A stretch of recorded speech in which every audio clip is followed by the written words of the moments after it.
Part 2 of the Christmas box. As I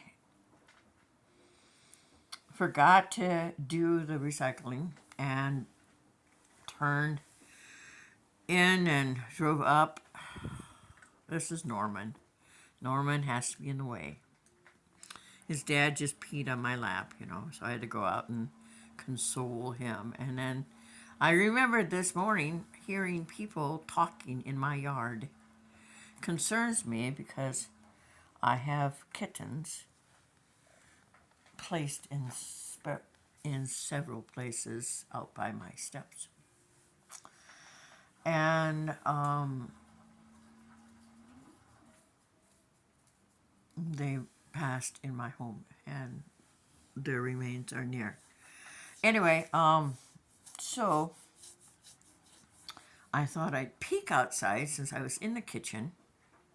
The kitty food can was on its side for some reason. It's getting low, and so I've been working today trying to make money playing games so that I can buy kitty food.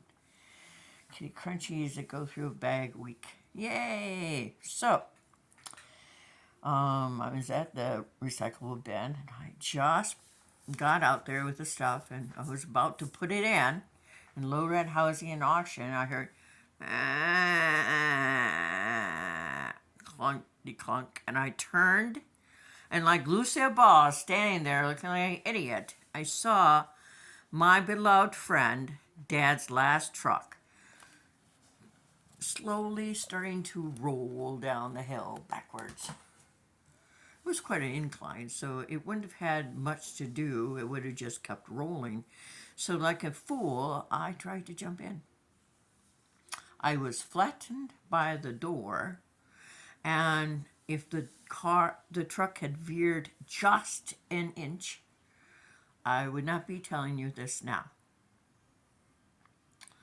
So I didn't know what to do with my car. It had crashed into the power box by the telephone pole, and I quickly asked Judy, my trusty friend, what to do. And she had moved to Quasqueton, and she was trying to get me interested into a trailer. Well, Mom hadn't died yet, so I didn't have any money to do diddly squat with, pretty much like now. So she says, oh, don't tell anybody about the post. I said, well, you can see in the back end of my truck that it hit something solid. Well, sell your truck. So I called the refuge places around, and most of them will not come and pick things up.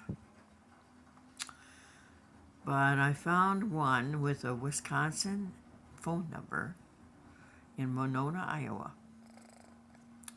And this lovely young lady, her husband had been in service and had just gotten home, and he worked for her dad, who had the junkyard. Oh yeah, we can come and pick that up. It's no big thing. So they came with their little boy. They had wanted to adopt, and her husband had a young son with someone who didn't want to take care of the young son.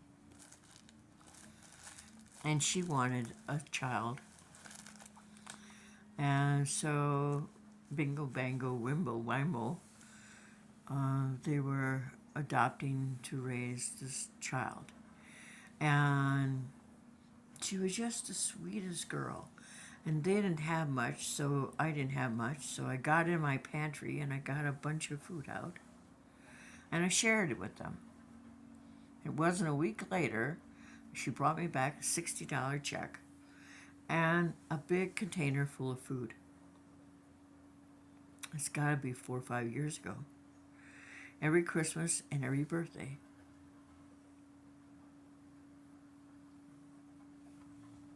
I get something special. And all I did was give her a little food. We're going to open this sucker. I'll be right back.